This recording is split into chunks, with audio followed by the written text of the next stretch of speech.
up, everybody? It's the TOKUSATSU here, bringing you Kamen Episode 42. Man, this was a fun one. I liked it. This was really fun. I know I sound somber for some reason. I'm not trying to. I think it's just because I barely woke up and I just watched the episode. But yeah, this is really damn fun. So we start off with the fact that there's this epidemic, this big old epidemic of the Bugster virus, because Game Deuce is now out. So everyone is literally dying. Though I don't know the radius of that. I think it's just in their town, or maybe even more. I think it's anybody who ever got into contact with the game. I'm not exactly sure. They didn't really tell you the scope of it. But obviously it's a pretty big scope for it to be a pandemic. Or an epidemic, I'm sorry. So everyone's trying to calm everybody down. They're trying to find a cure and all this. Meanwhile, it all centers around two major things. M and Pallid fighting Game Deuce, and Kiria and Kuroto, or Kuroto, however you want to say it. I'm sorry, I'm a white man, but Kuroto basically trying to find a cure themselves. But it doesn't really come out that way at first, because with Kiria and Kuroto, essentially what they do at first is Kiria kind of makes it seem like he just wants to beat the shit out of him, to where he's kind of saying like, oh, well, I'm here just to take my revenge on you and all this stuff. And how he does this is basically infect Kuroto with the Game Deuce virus. Now, at first, we're all thinking, well, that kind of seems pointless. You should be helping out everybody.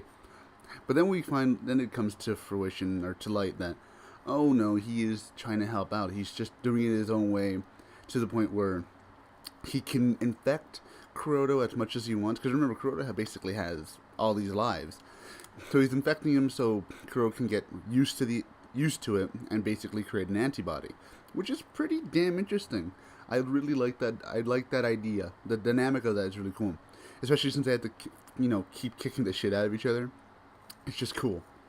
So at the same time, Kuroto does infect Kiria with the Game Deuce virus, so it's kind of like a race of time. Like, find the antibodies, or we're both gonna die, and it's gonna be for naught.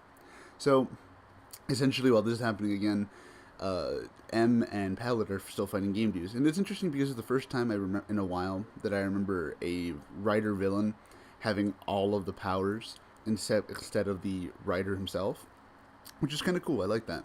So they're fighting him. They're kind of getting their ass kicked. And finally, in the meantime, we see, again, the CR. Because remember, it's just these three places. We don't leave these three places. That all the patients are just kind of dying, and we see Riku. Yeah, I believe he was the first one, right? He was the first patient from the from the first episode. That kind of just ran away, if I remember correctly. I don't think it was, but it does. I do kind of think it is, but then again, I could be completely wrong about that. So it's nice to see kind of like a continuity thing there, and they're all trying to help out everybody in there. And finally, Kiria does find the antibody. They make Mighty Doctors XX. This is what's kind of a disappointment, because basically, once they find the antibodies, and they're both out of the real world, they're both trying to find it, and they finally create the gas jet. All the while, the Ministry of Health is trying to, take Dan in, because he's like, well, you're kind of an asshole, so we're going to start to arrest you. So, essentially, they make Mighty Doctors, I keep wanting to say Mighty Brothers, Mighty Doctors XX. And in a weird twist, a cynical twist, Kiria just puts Dan into the bug visor's and gives him to the Ministry of Health. Basically just kind of stabbing him in the back in a way. It's kind of funny. So, all this time, we see that Kiria goes and gives Mighty... Again, there I go again, almost saying brothers. Mighty Doctors XX to M. And when I saw the gash, I thought, oh, well, it's a new form, right? It's got to be a new form or something. No, it's just put it in the sword and use it. Kind of lame to me, honestly, but it's I can't really complain about it too much. It's endgame, and it's just a one-off thing pretty much. So we see M turn on the gashette, and funny enough, it's Kiria and Kuroto doing the jingles. I'm sorry. And it just sounds really cool. I don't know why. It's just that caught me off guard, and I loved it. It's been a while since I've heard a character and writer do the jingle for it. I think, well, no, then again, Poppy did it too, didn't she? So this is like a record at this point. So, anyways, we see them put it in. He destroys Game Deuce, maybe. And basically, Masamune is just like, well, nope, fuck this. I'm not letting this happen. goes in, kills quote unquote Game Deuce, and this really cool scene. I can't really say it in detail because it would just kind of spoil it for everybody. I know, spoilers anyways. But in this really cool scene, he absorbs Game Deuce and rams it into himself, kind of just like turning him into a hybrid, I guess, and escapes. So that's all from there. And all the patients are now healed, and it seems like a happy ending, kind of, right? Because they still need to beat Masamune, but it's okay. It's a pretty okay ending. So finally they all go back, and in a weird turn of events, Kiria is now an official member of the CR. Oh, they also got Dan back, but he's essentially in virtual prison. I just think that's funny. But yeah, Kiria is now an official member of the CR, which caught me off guard, because wasn't he always? Like, he would have had to be part of the CR, right? To, have a driver? Well, then again, Snipe has one too, and he was technically, no, he is not a doctor anymore. It's kind of weird. So does that mean Snipe is still an official? I don't know, but that's neither here nor there. That's just kind of one of those things I caught off the guard. So finally, preview time.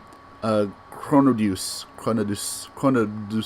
Gamenus. I don't know how I'm going to say that. I don't know what the word is for that. I don't know what his name is going to be. So it's just Kronos and Game Deuce mixed together in a really weird looking form, but I kind of like it in a weird way. And it's kind of, in the next episode, it's also going to revolve around Nico. How that's going to work, I don't know, but either way, seems like it's going to be a fun one. I like this episode. It was just way too fun to not like. And yeah, that's pretty much it. I can't really think of much else. Like, again, it's like the past few episodes where it's more visual than I can describe, because a lot of the stuff is done visually, and I can't really say much about it because then it would kind of just suck out a lot of the fun for you, and describing it would kind of do it an injustice, because I can't say, oh, this looked pretty, and it just wouldn't work. But yeah, whatever.